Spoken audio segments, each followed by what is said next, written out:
Usted disfruta de Aliento de Vida. Abra su Biblia en el libro de Apocalipsis capítulo 3. Apocalipsis capítulo 3.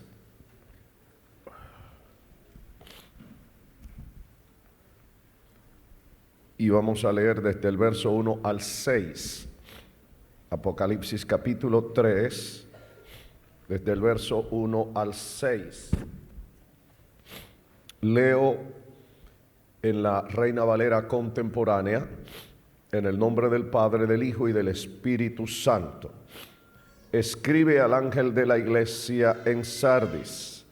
Así dice el que tiene los 7 espíritus de Dios y las 7 estrellas.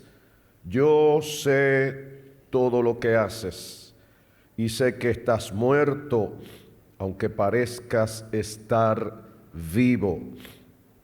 Mantente vigilante y afirma todo aquello que está a punto de morir, pues he encontrado que tus obras no son perfectas ante mi Dios. Haz memoria de lo que has recibido y oído y ponlo en práctica y arrepiéntete.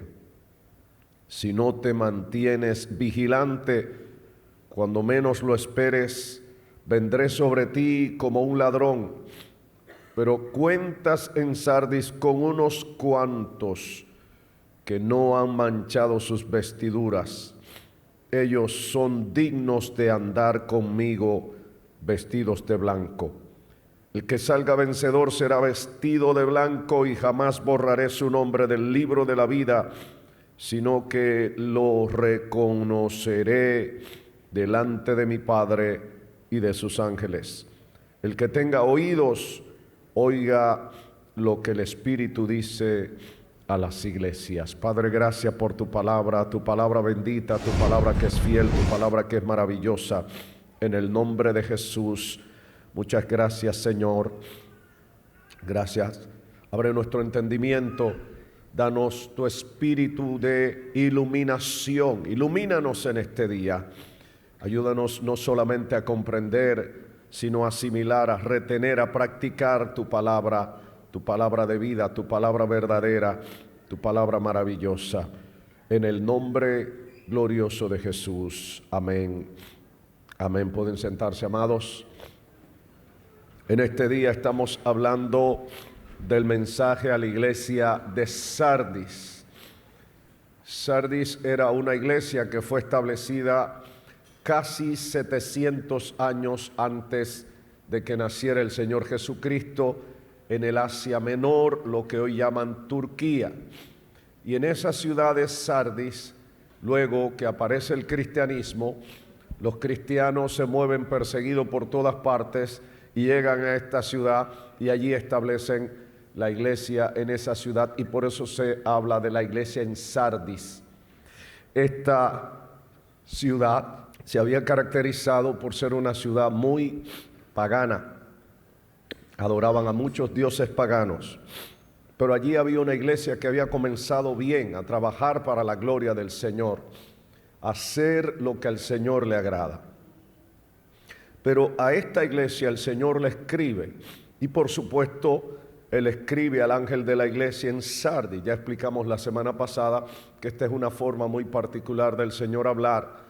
No es que en la iglesia en Sardis había un ángel con alas, sino que la palabra ángel es mensajero, significa mensajero, y el mensajero oficial de las iglesias es su pastor. Entonces le está entregando el mensaje al pastor para la iglesia. Y cuando dice, así dice el que tiene los 7 espíritus de Dios, no es que Dios tenga 7 espíritus, es una forma hebraica de la mentalidad de los hebreos de decir el Espíritu perfecto, el Espíritu Santo. 7 entre el contexto bíblico significa número de perfección. No es para que lo juegue en la lotería, pero es número de perfección en los tratos de Dios. Y cuando dice a las 7 iglesias, ya explicamos en Apocalipsis capítulo 1, verso 20, las 7 estrellas son las 7 iglesias. Éfeso, Esmirna, Pérgamo, Teatira, Sardis, Filadelfia y Laodicea, las 7 iglesias que estaban en Asia Menor, que aparecen acá en Apocalipsis capítulo 2 y capítulo 3.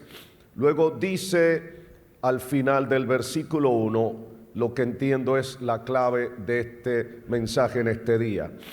Yo sé todo lo que haces. Yo conozco tus obras. Esto es importante. A veces nosotros estamos actuando en la vida como que nadie nos está viendo. Como que puedo entrar y después de esa puerta nadie me está viendo. Pero eso es un engaño, un autoengaño, una autosugestión.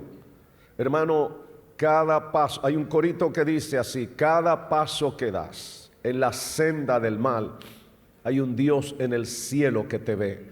Dios está mirando cada paso que usted y yo damos, aún antes de dar el paso, cuando ni siquiera está en nuestro corazón. Dios sabe lo que vamos a hacer.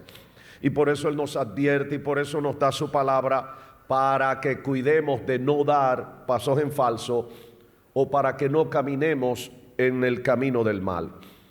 Él dice: yo conozco tus obras, que tienes nombre de que vives y estás muerto. Esto es muy fuerte lo que está diciendo.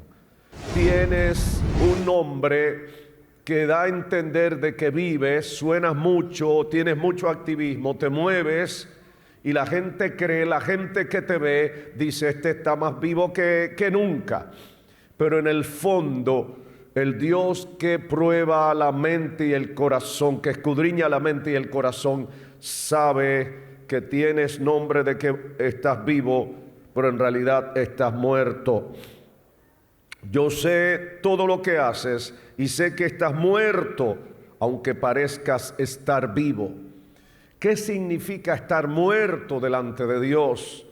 Efesios capítulo 2, en su primer versículo, dice que nosotros estábamos muertos en delitos y pecados. Efesios capítulo 2, verso 1. Y cuando está diciendo esto, uno se hace la pregunta: pero yo siempre he estado vivo. Bueno, físicamente hemos estado vivos, pero ante la presencia de Dios espiritualmente, por causa de nuestra pecaminosidad, estábamos muertos.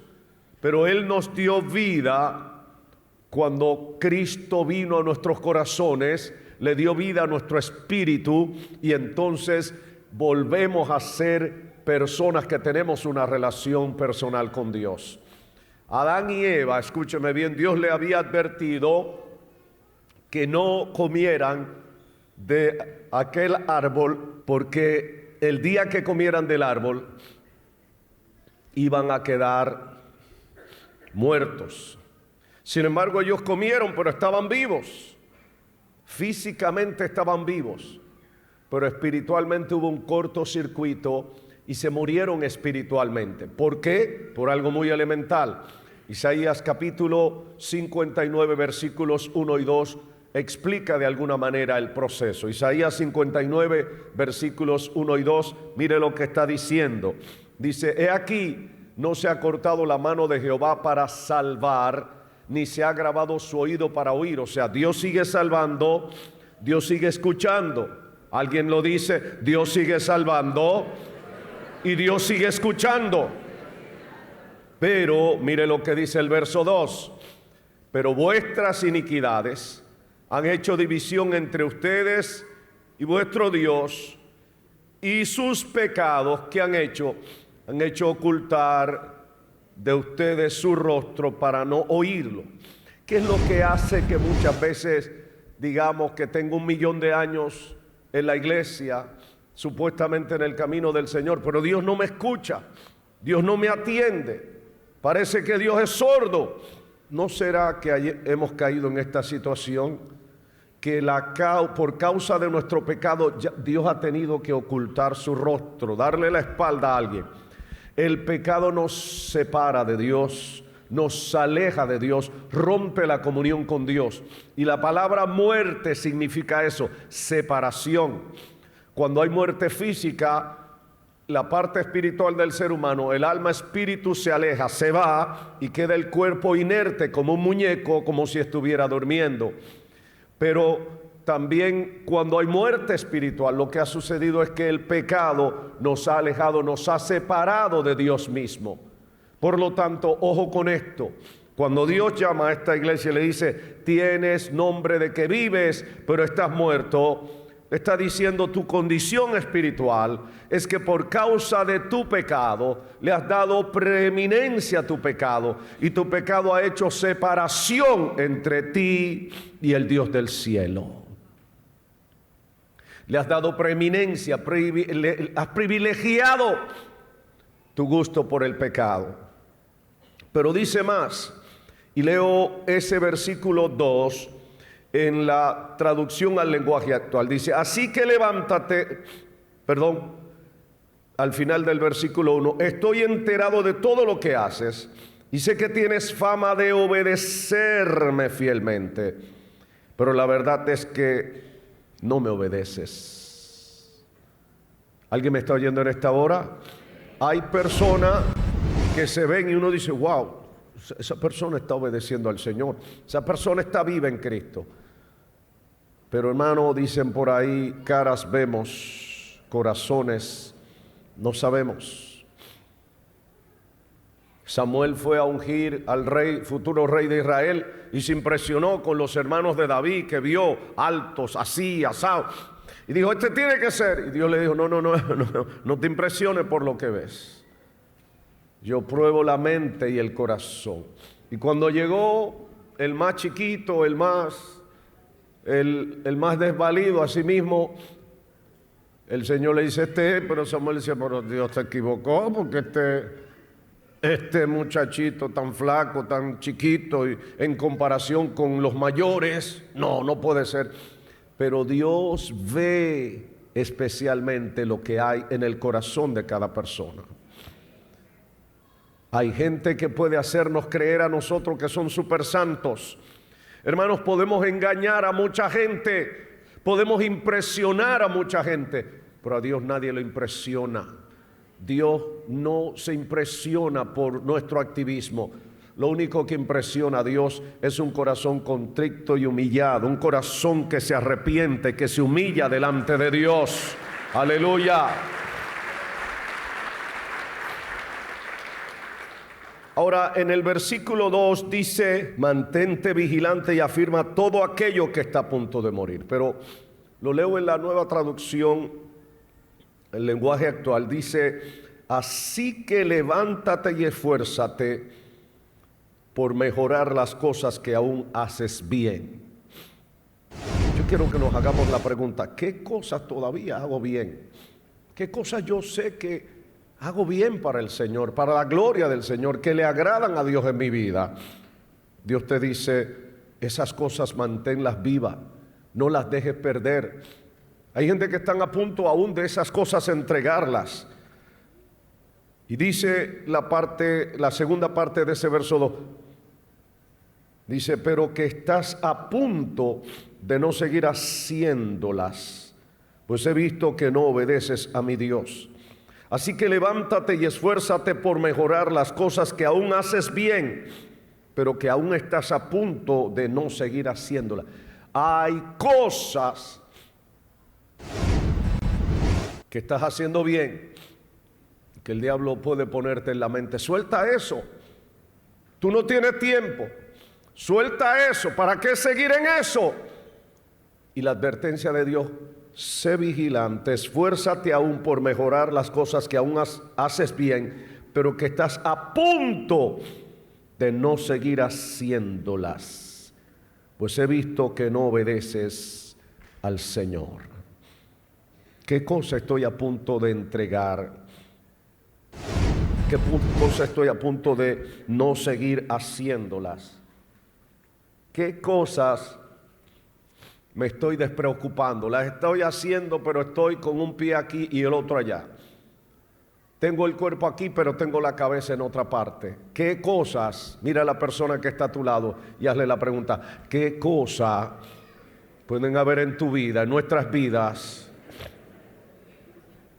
que aunque las estemos haciendo, ya tenemos el plan de soltarlas, de no continuar haciéndolas para la gloria del Señor?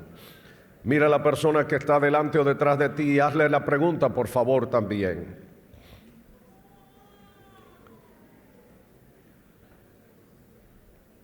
Versículo 3.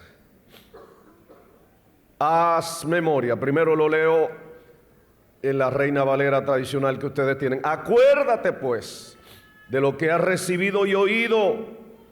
Guárdalo y arrepiéntete. ¿Qué tal si mira sus manos y se hace la pregunta: ¿qué he recibido y oído de parte del Señor? ¿Qué me ha dado el Señor? ¿Qué herramientas ha puesto el Señor en mis manos para que yo las utilice, para que yo le sirva, para que yo sea útil a Él? Pues mira lo que está diciendo. Acuérdate pues de lo que has recibido y oído. Guárdalo. En otras palabras, ponlo en práctica. Lo leo en la Reina Valera contemporánea. Haz memoria de lo que has recibido y oído y ponlo en práctica y arrepiéntete. Hay gente que ha recibido de Dios un montón de cosas: conocimiento, habilidades, dones, cosas maravillosas, y lo que están haciendo es que lo tienen oxidándose. Lo han puesto por ahí en una esquina. Ay, no, yo no tengo tiempo para eso. Mi misión es hacer plata. Yo tengo otra visión. Y han arrimado eso por ahí. Lo que el Señor te dice en este día: haz memoria de lo que has recibido y oído y ponlo en práctica.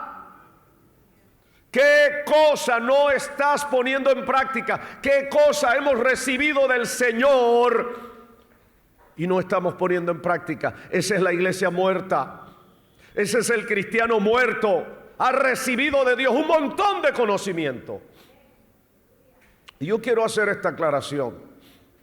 Como iglesia nosotros estamos invirtiendo mucha plata en sostener 2 instituciones académicas universitarias, porque creemos en eso, que la gente se prepare.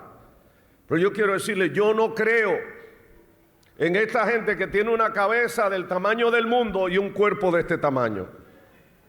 Mucho conocimiento, cero práctica, cero participación en tu iglesia local. Es más, yo soy celoso. Yo no quiero ver nuevos creyentes metiéndolo en la universidad. Ven, engánchate. Eso es para una etapa, una tercera etapa. Hay una primera etapa que la gente necesita ser consolidada en la fe.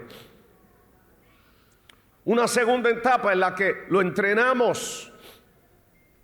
Trabajamos un poco de discipulado con ellos. Y ahí los retamos a trabajar en la iglesia local. Y de ahí entonces se puede pasar a una tercera etapa. Ok, ya eres un obrero, ya tienes el conocimiento elemental de la fe, estás firme, te puedes entonces capacitar más. Pero si agarramos a un creyente sin haber pasado por esa etapa, le vamos a poner la cabeza de este tamaño y el cuerpo de este tamaño, y una cabeza demasiado grande no sostiene un cuerpo muy chiquito. ¿Alguien me está oyendo en esta hora?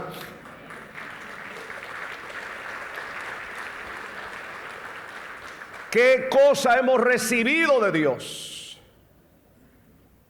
Mediten eso, por favor.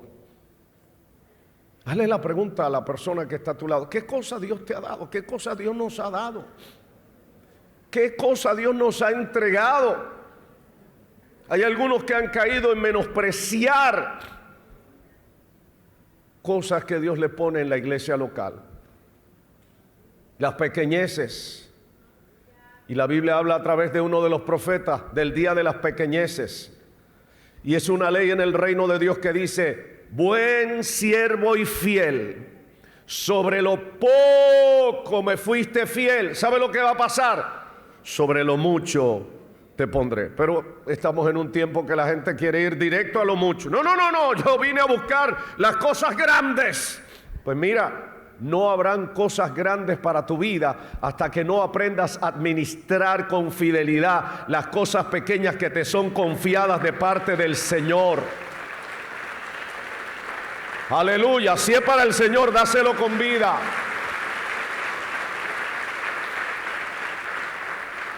La iglesia muerta, el cristiano muerto se caracteriza por eso. No, yo vine aquí, pero a mí hay que ya soltarme el micrófono, pararme ahí. ¿Sí?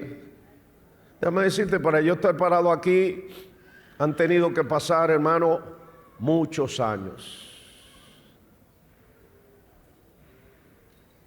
Muchos años. La iglesia muerta se caracteriza por eso. Poca acción, mucho bla, bla, bla, poca acción. Hazte la pregunta, ¿qué tipo de creyente soy yo? Un creyente muerto que teoriza mucho, pero hace muy poco para Dios.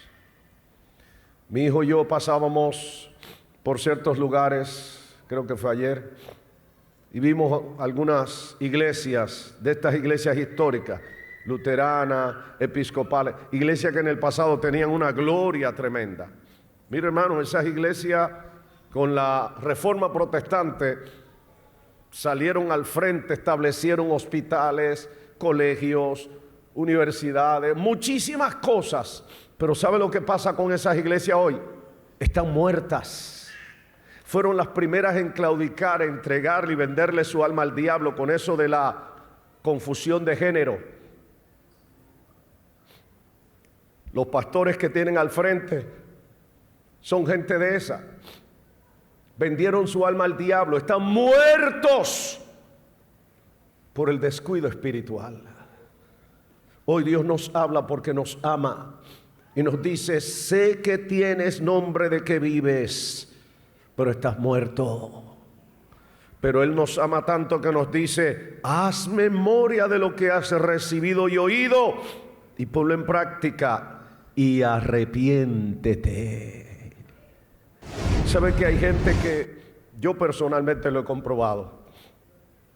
Algunas personas los he llamado: hermano fulano, hermana fulana, ¿qué te pasa? No te veo en acción.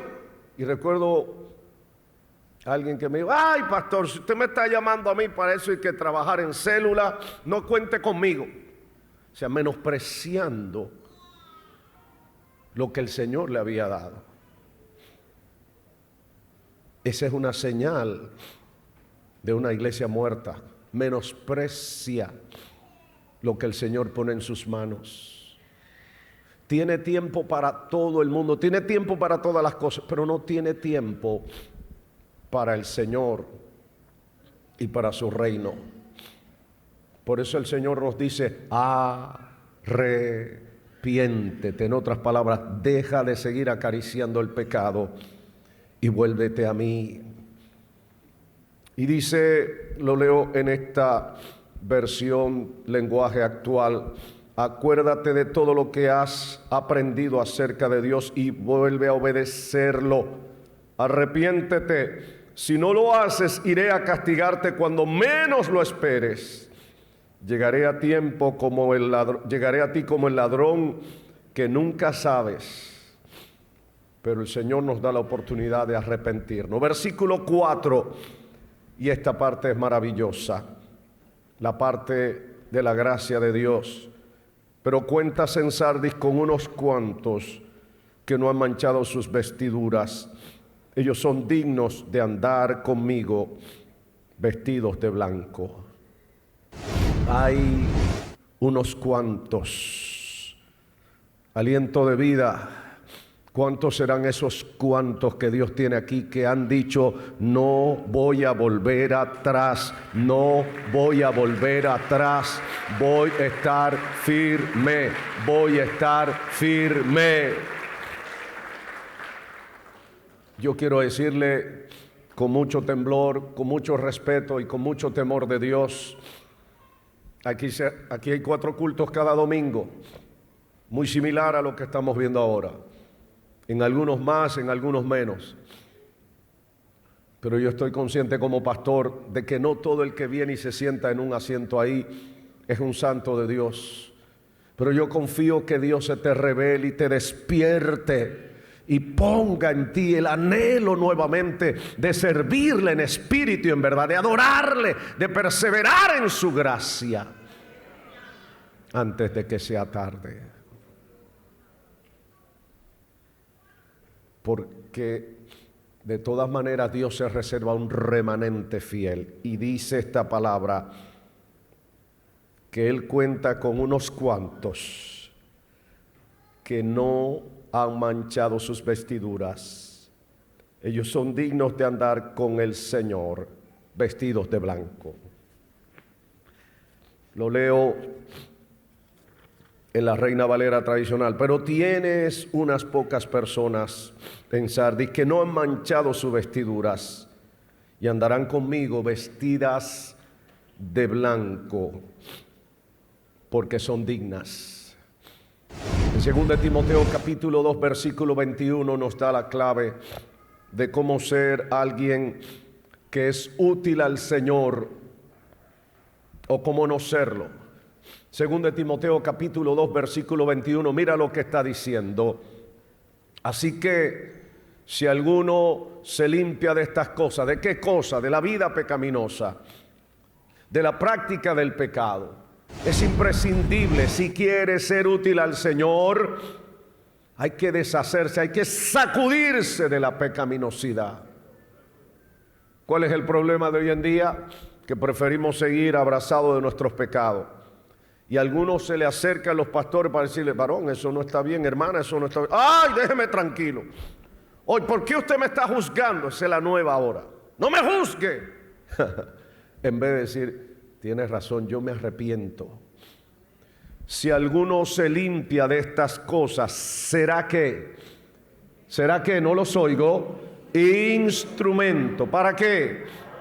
Para alguien, un instrumento para honra es que honra al Señor. ¿Alguien aquí quiere ser un instrumento que honre al Señor? Lo dije en serio. ¿Alguien aquí quiere ser un instrumento que honre al Señor? Escúchame bien. Dice más: instrumento para honra, santificado. Porque es imposible ser un instrumento del Señor si no vivimos en santidad. La Biblia dice, mis amados hermanos, que sin santidad nadie verá al Señor. Sin santidad nadie verá al Señor. Pero dice más: útil al Señor. Yo me hago la pregunta: si no soy útil, ¿qué soy? ¿No los oigo? De manera que si no le soy útil al Señor, soy un inútil. Eso quiere decir que hay instrumentos que no honran al Señor, que no son útiles al Señor, son inútiles. Y déjame decirte, amada iglesia, a ti que el Señor te ha dado el privilegio de servir en su casa, a ti que el Señor te ha dado el privilegio de que se delegue sobre ti alguna responsabilidad, a ti que el Señor te ha dado el privilegio de bendecir a otros de alguna manera en su reino, y que cada día lo que estás es soltando, desligándote y diciendo: no, a mí no cuenten conmigo, no cuenten conmigo.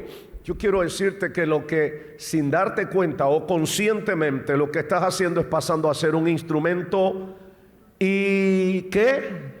Inútil. Si no le eres útil al Señor, vas a ser un inútil. Y yo no creo que conscientemente tú quieras eso para tu vida. Dios está llamando a su iglesia, una iglesia viva, para que le sea instrumento de honra, instrumento útil, y dice más, y dispuesto. ¿Para qué? ¿Para qué? O sea, alguien que tiene la disposición y la disponibilidad. Porque también hay gente que dice: cuente conmigo, pastor. Usted lo llama: hermano, ¿podría ayudar? Ay, varón, usted no se imagina, yo quisiera, pero mire, ok. Vuelve y lo llama el mes siguiente: varón, ay, pero no puedo, ok. Lo llamas el mes después: no, ay, varón, pero ¿por qué no me lo dijo con 3 meses de antelación? ¿Sabe por qué no te lo digo con tanto tiempo de antelación? Porque si yo supiera que en 3 meses voy a tener esa situación, yo tengo un montón de gente que pueden ayudar a cubrir. Lo que pasa es que te estoy llamando porque en este momento no tengo a nadie que me ayude y por eso te estoy llamando a ti. Pero varón, usted tiene que llenarme una aplicación y avisarme con 3 meses de antelación. Yo sé que eso, muchos se escudan detrás del orden. Creo que el orden es importante, pero ser dispuesto implica la disponibilidad. Hazte la pregunta y hazla a la persona que está a tu lado. ¿Estamos dispuestos y disponibles para el Señor? La iglesia muerta nunca está dispuesta para Cristo. La iglesia muerta no tiene disponibilidad al Señor, no tiene vida, por eso no tiene la vida de Dios. Su agenda es otra cosa. Y por eso Dios dice: buen siervo y fiel, sobre lo mucho me fuiste fiel. ¿Qué va a pasar? Sobre lo poco me fuiste fiel, sobre lo mucho te pondré. Ahora vamos terminando en el versículo 5 y dice: el que salga vencedor será vestido de blanco y jamás borraré su nombre del libro de la vida. Jamás borraré su nombre. Hay unos hermanos que amamos mucho de la famosa teología de salvo siempre salvo, que nos llaman a los pentecostales. Hay uno de ellos a quien amo y respeto mucho, pero burlescamente nos dice: los hermanos casi salvos. Es una forma de burlarse, porque los pentecostales creemos que sí, que podemos tener certeza de la salvación. Juan escribe para que sepan que tienen vida en Cristo. Sí, tengo vida, pero eso tiene en letras grandes, no pequeñas, letras grandes: persevera hasta el fin, persevera hasta el fin.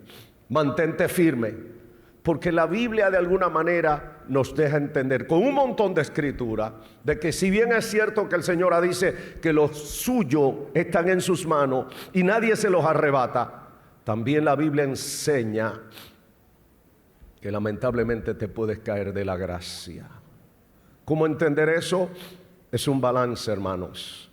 Yo creo en que puedes tener la certeza de la salvación, pero mantente firme, no te descuides, no te duermas de ese lado. ¿Alguien me está oyendo en esta hora? El Señor dice: si no borraré, y no borraré tu nombre del libro de la vida. ¿Qué sería lo contrario de eso? Lo puede borrar. Si no, mire lo que dice Hebreos capítulo 6, y ellos mismos lo admiten. Dicen los expertos exégetas de esa corriente teológica, que los amo, y yo he tenido el privilegio de estudiar en 3 seminarios de ellos. Pero cuando llegamos al capítulo 6 de Hebreos, dice lo siguiente, versículo 10,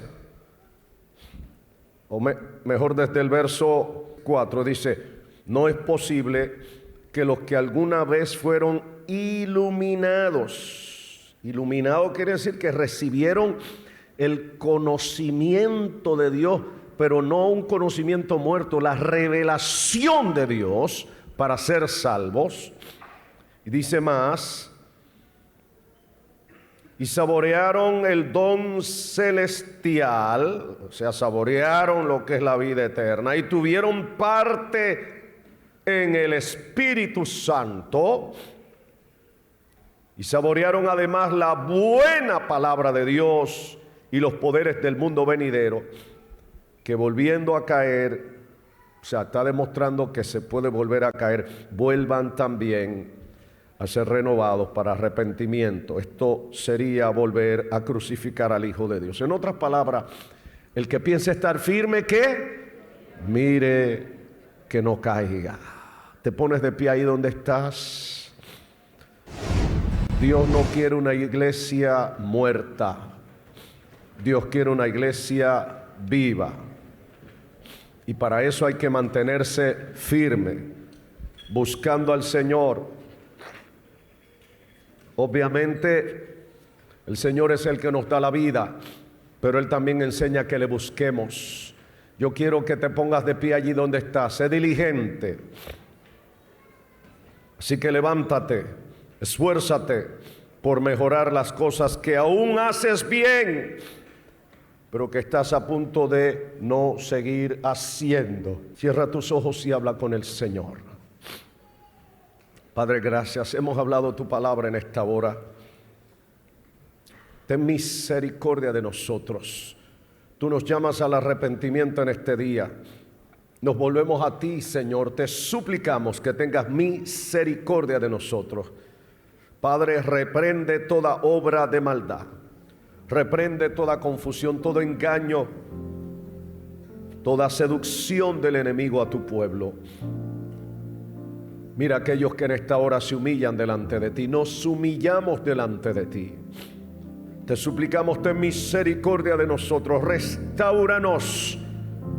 Tú has dicho que no despreciarás un corazón contrito y humillado delante de ti. Levanta. Mira aquellos, Señor, que han perdido el primer amor. Aquellos, Señor, que están desanimados. Aquellos, Señor, que saben que no son la misma persona, ya no te buscan como antes. Su entrega no es la entrega apasionada a ti, Señor. Tenle misericordia. Levántales, anímales, imparte la vida de tu amado Hijo Jesucristo. O en el nombre glorioso de Jesús. En el nombre glorioso de Jesús.